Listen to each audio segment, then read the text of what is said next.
आशा के निबंध की सप्रसंग व्याख्या करेंगे। तो शुरू करते हैं।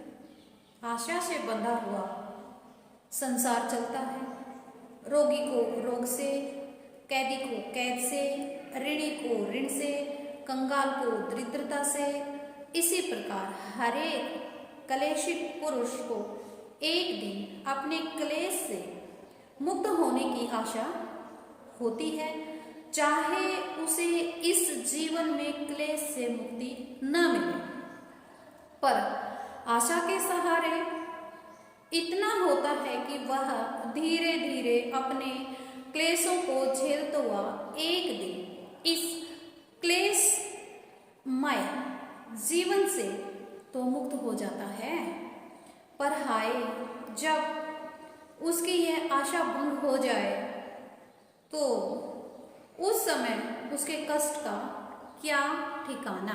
करेंगे तो उसमें सबसे पहले हम प्रसंग करेंगे। तो इसका प्रसंग इस प्रकार से है कि प्रस्तुत गद्यांश हमारी हिंदी की पाठ्य पुस्तक का नाम क्या है? नव्यतर गद्य गौरव से लिया गया है, आशा का अंत नामक निबंध से। फिर से देखेंगे। प्रस्तुत गद्यांश हमारी हिंदी की पाठ्य पुस्तक नव्यतर गद्य गौरव में संकलित निबंध आशा का अंत से लिया गया है। इस निबंध के रचनाकार बाबू बाल मुकुंद गुप्त सिंह हैं। इस निबंध की रचना तब की गई थी जब लॉर्ड कर्जन दूसरी बार भारत में वायसराय बनकर आए थे। उनका पहले का शासन काल भारतीय जनता के दृष्टिकोण से बहुत ही पीड़क रहा था। उन्होंने भारतीय जनता का बहुत शोषण किया था। अब वही व्यक्ति जब दोबारा से आ जाए तो हर किसी का निराश होना स्वाभाविक है, आशा का छूट जाना स्वाभाविक है, आशा का अंत हो जाना स्वाभाविक है। भारतीयों के उसी मनोभाव को उन्होंने बाबू बालक जी ने निबंध का रूप दिया है। अब व्याख्या करते हैं, व्याख्या पे आते हैं। तो इस बताना जो इसमें निबंधकार हमें बताना चाहता है, यह एक व्यंग्यात्मक निबंध है। इसमें निबंधकार हमें बताना चाहता है कि आशा नामक जो भाव होता है उसका व्यक्ति के जीवन में कितना महत्व होता है, बल्कि पूरे संसार में आशा का महत्व बहुत अधिक होता है, क्योंकि संसार आशा के सहारे ही चला करता है। मान लीजिए इस दुनिया में कोई रोगी है, भले ही उसे कितना भी असाध्य रोग हो, लेकिन वह इस आशा के सहारे अपना पूरा रोगी जीवन बिता देता है कि वह दवा ले रहा है। और एक व्यक्ति के जीवन में आशा का क्या महत्व है, इसी को बाबू बालक जी ने निबंध का रूप दिया है। और वह कहते हैं कि व्यक्ति ही नहीं, पूरा संसार आशा से बनकर चला करता है। मान लीजिए इस दुनिया में कोई रोगी है और उसे कोई असाध्य रोग है जो कि ठीक नहीं होगा, लेकिन वह जो भी दवाइयां ले रहा होता है उन दवाइयों के सहारे उसे लगा करता है कि वह एक दिन ठीक हो जाएगा। कोई कैदी है और उस कैदी को आजीवन कारावास हो गया है, तो वह कैदी अपने मन में कहीं ना कहीं यह आशा बनाए रखता है कि उसके अच्छे आचरण की वजह से एक दिन उसे इस कैद से मुक्ति हो जाएगी। और कोई कंगाल व्यक्ति है, वह सोचता है कि क्या मैं पूरा जीवन ऐसे दरिद्रता में बिता दूं? नहीं, एक दिन जरूर ऐसा होगा कि वह इस कंगाली से, इस दरिद्रता से मुक्ति पा लेगा। कुछ ना कुछ उसके जीवन में ऐसा घटित होगा जब उसका इस दरिद्रता से, कंगाली से दामन छूट जाएगा, वह इससे मुक्त हो जाएगा। इसी प्रकार से वे व्यक्ति जो क्लेश से घिरे होते हैं, अनेक प्रकार के क्लेश उनके जीवन में है, तो वो सोचा करते हैं कि एक दिन ऐसा आएगा जब उनकी मुक्ति इन सभी प्रकार के क्लेशों से हो जाएगी। आशा में ही वह अपना जीवन बिता देते हैं। ये एक दूसरा कड़वा पहलू है कि भले ही वह अपना जो वैसे ही बिता दें, उन्हें पीड़ाओं कष्टों के सहारे में बिता दें, लेकिन फिर भी आशा का एक सहारा व्यक्ति को हुआ करता है, क्योंकि आशा उसके लिए वह सहारा बनती है जिसके सहारे पर चल करके, जिस पर भरोसा कर करके वह इन संसार के सारे कष्टों को झेल जाया करता है। क्लेश से भले ही मुक्ति ना मिले, लेकिन एक दिन वह अपने जीवन से मुक्ति जरूर पा सकता है। और अगर व्यक्ति के जीवन में आशा न होगी तो वह जी ही नहीं पाएगा, निराशा के अंधकार में डूब जाएगा और जीवन आगे नहीं बढ़ पाएगा। लेकिन यहाँ जब वायसराय दोबारा से भारत में आ गए हैं, दूसरी बार शासक बन करके आ गए हैं लॉर्ड कर्जन,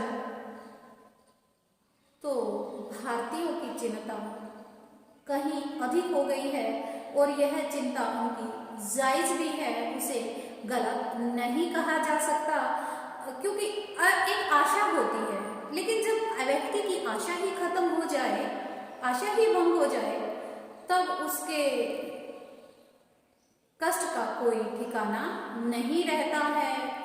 आशा का दामन जब व्यक्ति से छूट जाता है तो व्यक्ति घोर निराशावादी हो जाया करता है। ऐसी ही दशा फिर अब दूसरी बार लॉर्ड कर्जन जो वायसराय बनकर के आए हैं भारतीय जनमानस की हो गई है। सभी बहुत चिंतित हैं, क्योंकि पहले जो कष्ट उन्होंने भारतीय जनता को शासक बन करके, वायसराय बन करके दिए थे, लोग अभी उन्हें भूले भी नहीं थे कि वो दोबारा से फिर और अधिक अत्याचार ढालने के लिए आ गए हैं। प्रसंग हो गया है, व्याख्या हो गई है, अब हम इसमें कुछ विशेष क्या है उस पर चर्चा करते हैं। तो एक ये इसमें जैसे कि इसके निबंध से ही, निबंध का जो शीर्षक है उससे ही स्पष्ट हो जाता है, और निबंध का शीर्षक है आशा का अंत। और यह निबंध का शीर्षक हमें यह सोचने पर मजबूर करता है कि व्यक्ति के जीवन में आशा का कितना महत्व होता है। और आशा का अंत का अभिप्राय होगा व्यक्ति में जीवन के अंत का होना। भाषा आप देख ही रहे होंगे, शुद्ध साहित्यिक खड़ी बोली है, इसमें तत्सम शब्द भी हैं, तद्भव शब्द भी हैं, और कहीं भाषा हमें समझने में दिक्कत नहीं आ रही, अतः प्रसाद गुण भी है। वाक्य विन्यास सहज सरल है, रोचक है, शैली विवेचनात्मक है। अब हम इसी पाठ का इसी निबंध का दूसरा भाग करते हैं व्याख्या के लिए। आइए। माय लॉर्ड, इस देश को दो चीजों में अजब तासीर है, यहाँ के जलवायु की और यहाँ के नमक की, जो उसी जलवायु से उत्पन्न होता है। नीरस से नीरस शरीर में यहाँ की जलवायु नमकीनी ला देती है। मजा यह है कि उसे उस नमकीनी की खबर तक नहीं होती है। एक फारिस का कवि कहता है कि हिंदुस्तान में एक हरी पत्ती तक बेनमक नहीं है, मानो यह देश नमक से सींचा है। प्रसंग करेंगे तो कुछ नया नहीं है, जो हमने पहले प्रसंग किया था वही आएगा कि प्रस्तुत गद्यांश हमारी हिंदी की पाठ्य पुस्तक का नाम क्या है? नव्यता गद्य गौरव में संकलित निबंध का नाम है आशा का अंत से लिया गया है, और इसके रचयिता हैं बाबू बाल मुकुंद गुप्त जी।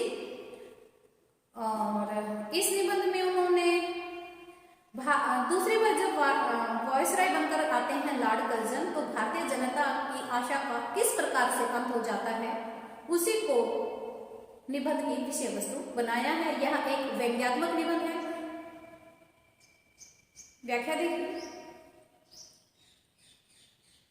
क्योंकि यह पूरा निबंध ही लॉर्ड कर्जन को संबोधित करते हुए लिखा गया है, तो यहाँ इस जो व्याख्या हम कर रहे हैं, व्याख्या ही तो हमारे सामने जो पंक्तियां हैं वो लॉर्ड कर्जन को ही संबोधित करके लिखी हुई हैं, और लेखक उन्हें कहते हैं निबंधकार की माय लॉर्ड। इस देश की दो चीजों की तासीर बड़ी ही अजीब है। एक तो यहाँ की जलवायु, यहाँ की जलवायु ना तो बहुत गर्म है ना ही अति शीतल। यहाँ की जलवायु ऐसी है कि यहाँ आराम से गुजर बसर की जा सकती है। और दूसरा है यहाँ का नमक। अब यहाँ का नमक है तो यहाँ की जलवायु के अनुकूल ही तो होगा। यहाँ हर कोई आकर के रह सकता है, बच सकता है। यहाँ की पर्यावरण स्थिति ऐसी है कि लोग आसानी से गुजर बसर कर सकते हैं।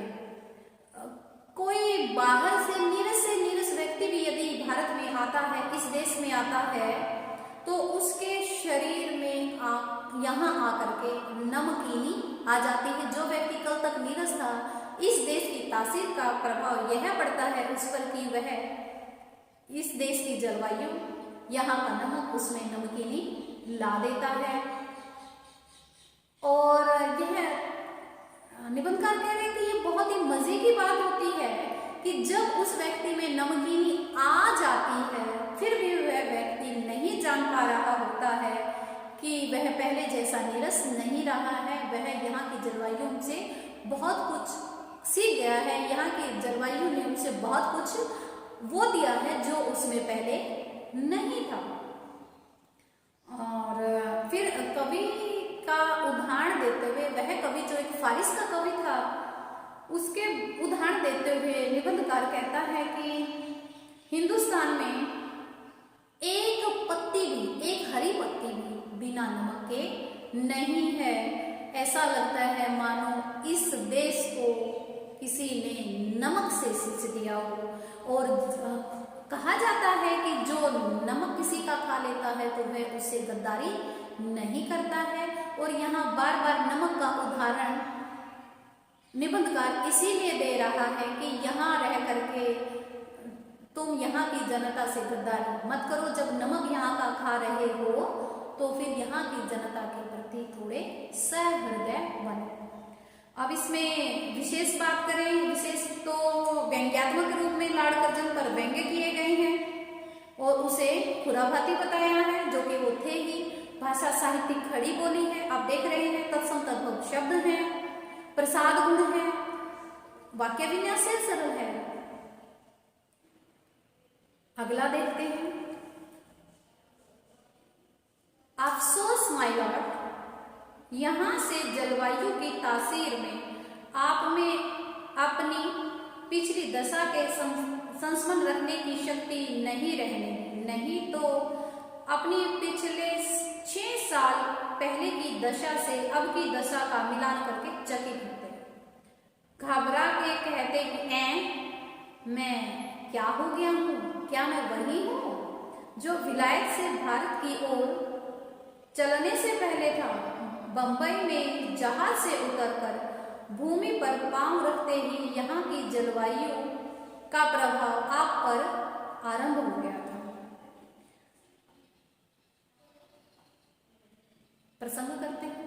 प्रस्तुत गद्यांश हमारी हिंदी की पाठ्य पुस्तक नव्यतर गद्य गौरव में संकलित निबंध आशा का अंश से लिया गया है। इस निबंध के रचयिता सुप्रसिद्ध निबंधकार बाबू बालमुकुंद गुप्त जी हैं और इस निबंध में उन्होंने लॉर्ड कर्जन का भारतीय जलवायु का गहरा प्रभाव पड़ा और यही वजह रही कि यहाँ की जलवायु ऐसी है कि यहाँ के लोग जो हैं याद नहीं रख पाते हैं, यहाँ वो पहले रह के गए थे। इस कारण से अब वो जब दोबारा आते हैं तो उन्हें उसी जलवायु का प्रभाव यहाँ पर उन पर पड़ गया है और वो याद नहीं कर पा रहे हैं। निबंधकार कहते हैं कि लॉर्ड कर्जन को संबोधित करते हुए, माय लॉर्ड, बहुत दुख है इस बात का कि यहाँ की अजीब जलवायु जो कि नमकीनी है, यहाँ का पूरा देश ही नमक से सींचा हुआ है, ने आप पर अपना प्रभाव डाल दिया है। और यहाँ की जलवायु की एक और दिक्कत क्या है कि वह याद नहीं रखने देती है और वो प्रभाव पूरा आप पर पड़ा है। यही वजह है कि जब आप इंग्लैंड से यहाँ के लिए चले तो आप यह भूल गए थे कि आप पहले कितना, आपका जो पहले का कार्यकाल है वह कितना अन्यायपूर्ण रहा है। यदि आपको वह याद आ जाता कि आप कितने क्रूर शासक बनकर के यहाँ रहे हैं, अपने कार्यकाल और या इस समय की उस समय की जो दशा थी उसका मिलान करते, तो आप बहुत घबरा जाते, इतने अधिक घबरा जाते कि विदेश से भारत की ओर आप चलते ही नहीं। लेकिन यहाँ की जलवायु का आप पर प्रभाव पड़ा, यहाँ के लोग भूल जाया करते हैं, उस जलवायु का प्रभाव आप पर यह पड़ा कि आप भी जब वहाँ से चलने लगे तो आप भी यह भूल गए कि आप पहले क्या करके यहाँ गए थे। और जब आप पहले कार्यकाल में मुंबई आए थे और बंदरगाह पर जब उतरे थे, तभी से आप पर यह यहाँ की जलवायु ने प्रभाव डाल दिया था। यहाँ जो है निबंधकार लेखक पर व्यंग्य कर रहा है, या ये कहें कि उसकी आत्मा को एक बार झंझोरना चाहता है कि जब वह विदेश में था तो वह एक बहुत अच्छा व्यक्ति था, लेकिन यहाँ की जलवायु का उस पर ही ये कटाक्ष भी है कि उसकी यहाँ की जलवायु का उस पर प्रभाव पड़ गया। इस कारण से वह अब अन्यायी, अत्याचारी और क्रूर शासक हो गया है, अन्यथा आदमी वह बहुत अच्छा था। और विशेष की बात करें तो लार्ड कर्जन का व्यवहार, जो कि पहले बहुत अच्छा इंसान के रूप में रहा होगा, उसका जब वो पहली बार भारत में वायसराय बनकर आए थे तो यहाँ की जलवायु का उस पर प्रभाव पड़ा और वो अब एक क्रूर शासक हो गए हैं। भाषा साहित्य खड़ी बोली है, तत्सम तद्भव शब्द हैं, प्रसाद गुण है, वाक्य विन्यास सहज सरल है। अब अगला, माय लॉर्ड, इस देश का नमक यहाँ की जलवायु का साथ देता है, क्योंकि उसी जलवायु से उसका जन्म है। उसकी तासीर भी साथ साथ होती है। पहले वह बुद्धि खोता है, फिर दया और सहृदयता को भगाता है और उदारता को हजम कर जाता है। अंत में वह आंखों पर पट्टी बांधकर, कानों में डीठे ठोककर, नाक में नकेल डालकर आदमी को जिधर तिधर घसीटे फिरता है और उसके मुंह खुल्लम खुल्ला इस देश की निंदा करता है। व्याख्या ही कर लेते हैं, क्योंकि प्रसंग जो हम पहले कर चुके हैं 3 बार वही रहेगा। तो इसमें निबंधकार कहते हैं लार्ड कर्जन को संबोधित करते हुए कि भारत का नमक यहाँ की जलवायु का साथ देता है। नमक किससे बना है? यहाँ की जलवायु से बना है, तो उसे साथ देना ही है। जो भी व्यक्ति भारत की जलवायु के संपर्क में आता है, यहाँ का नमक उस पर अपना असर दिखाना शुरू कर देता है। भारतीय नमक अपनी जलवायु के साथ साथ सबसे पहले अपने संपर्क में जो उसके व्यक्ति आता है, सबसे पहला प्रभाव क्या करता है? सबसे पहले वह जब व्यक्ति इसको खा लेता है, यहाँ के नमक को खा लेता है, तो सबसे पहले वह उस व्यक्ति की बुद्धि को खो देता है। दूसरा प्रभाव ये होगा कि अगर वो दयावान व्यक्ति है तो उसकी दया खत्म हो जाती है, वह एकदम क्रूर व्यक्ति बन जाता है। और सहृदय व्यक्ति भी कठोर पत्थर दिल हो जाया करता है, उसकी सहृदयता भाग जाती है। उदारता, नमक का ये असर होता है कि उसकी उदारता हजम हो जाती है, फिर ऐसी पत्थर हजम होती है कि फिर व्यक्ति कभी अपने जीवन में उदारता प्रदर्शित नहीं करता है। और ये नमक का यहाँ की जलवायु का ही प्रभाव है कि उस व्यक्ति के जो शासक बनकर के आए हैं, यहाँ के जो शासक रहे हैं, उसकी आंखों पर पट्टी बन जाती है। वह जो भी अन्याय हो रहे होते हैं अपने चारों ओर, उसके शासन काल में उनको नहीं देख पाता है। और अगर कोई व्यक्ति, चलिए आंखों पर पट्टी बंधी है, कानों से तो सुन लेगा और फिर उसे कुछ भी सुनाई भी नहीं दिया करता है, क्योंकि कानों में वो क्या है, रुइयां ठूस लेते हैं। इस कारण से अन्याय अत्याचार के लिए यदि लोग आवाज भी उठाते हैं तो वह आवाज उसे नहीं सुनती है शासक। और यहाँ की जनता को वो पालतू बना लेते हैं। पालतू जीव जंतु को जिस प्रकार से नाक में नकेल डाल करके इधर उधर घुमाया जाता है, फिर वो वैसे ही शासक बन जाते हैं। वो भूल जाते हैं कि वो जिन पर अत्याचार कर रहे हैं वो भी इंसान ही हैं, और उनकी नाकों में नकेल डाल करके उन्हें पशु मान करके इधर उधर घसीटते फिरते हैं। और ये प्रभाव यहाँ तक आ जाता है कि इस देश में रहकर ही, यहाँ का खाकर ही, यहाँ से लाभ कमाकर भी इस देश की खुल्लम खुल्ला निंदा किया करते हैं। ये यहाँ की जलवायु, यहाँ के नमक की तासीर का ही प्रभाव है माय लॉर्ड। अब विशेष की बात करें तो इसमें व्यंग्य के रूप में लॉर्ड कर्जन को बुद्धिहीन, अविवेकी, क्रूर, अत्याचारी से किया है। भाषा साहित्य खड़ी बोली है, तत्सम तद्भव शब्द हैं, प्रसाद गुण है। अगला करेंगे माय लॉर्ड, जब आपने शासक होने के विचार को भूलकर इस देश की प्रजा के हृदय में चोट पहुंचाई है तो दो एक बातें पूछ लूं। पूछ लेने में शायद कुछ गुस्ताखी ना होगी। सुनिए, विजित और विजेता में बड़ा अंतर है। जो भारतवर्ष 1000 साल पहले से विदेशी विजेताओं के पांवों में लौट रहा है, क्या उसकी प्रजा की सत्यप्रियता विजेता इंग्लैंड के लोगों की सत्यप्रियता का मुकाबला कर सकती है? यह देश भी यदि विलायत की भांति स्वाधीन होता और यहाँ के लोग ही यहाँ के राजा होते, तब यदि आपने देश के लोगों को यहाँ के लोगों से अधिक सच्चा साबित कर सकते तो अवश्य कुछ बहादुरी होगी। व्याख्या करेंगे। फिर व्यंग्य करते हुए लॉर्ड कर्जन को बाबू बालमुकुंद गुप्त जी कहते हैं कि आप यहाँ शासक रहे हैं, अपने पिछले कार्यकाल को याद दिलवा रहे हैं, प्रयत्न कर रहे हैं कि आप जब यहाँ शासक थे तो आप यह भूल गए कि आपने इस देश की जनता को, यहाँ की जो प्रजा है, प्रजा और जनता में फर्क होता है। जनता अधिकारों के साथ जिया करती है, प्रजा के कोई अधिकार नहीं होते हैं, वो तानाशाह लोगों के अधीन होते हैं।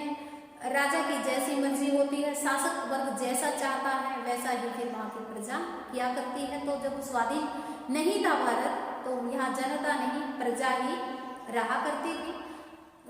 उसी को याद दिलाते हुए बाबू बालमुकुंद गुप्त जी कहते हैं कि यहाँ इस देश की प्रजा के हृदय पर आपने बहुत गहरी चोट पहुंचाई है। यदि मैं आपसे एक दो बात पूछ लूं तो आप उसे गुस्ताखी न माने। जो विजेता होता है और जो विजित होता है, विजेता जिसने जीता है, विजित जिसको जीत करके लाया है, उसमें अंतर होता है।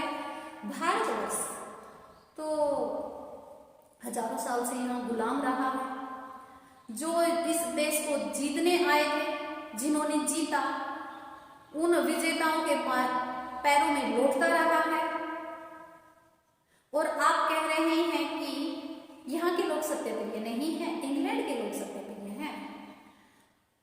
तो कैसे यहाँ के लोगों की सत्यप्रियता इंग्लैंड के लोगों से मुकाबला कर सकती है?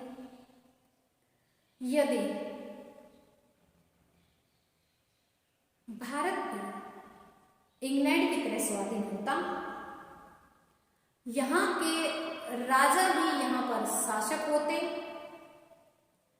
तब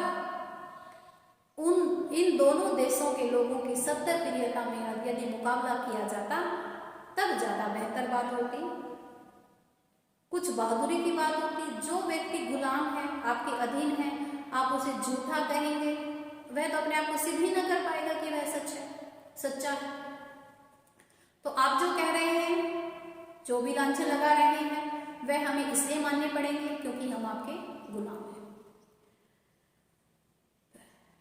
लेखक ने विशेष की बात करें तो विशेष तौर पर हम यहाँ यह कह सकते हैं कि विजित और विजेता में बहुत बड़ा अंतर कवि ने, रचनाकार ने, निबंधकार ने स्पष्ट किया है। और विजित और और विजेता में जमीन आसमान का अंतर होता है। उन दोनों के बीच में तुलना नहीं की जा सकती किसी भी पाठ को लेकर के। भाषा साहित्य खड़ी बोली है, तत्सम तद्भव शब्दावली है, प्रसाद गुण है, वाक्य विन्यास है, सर्वोच्चक है, विवेचनात्मक शैली है। धन्यवाद।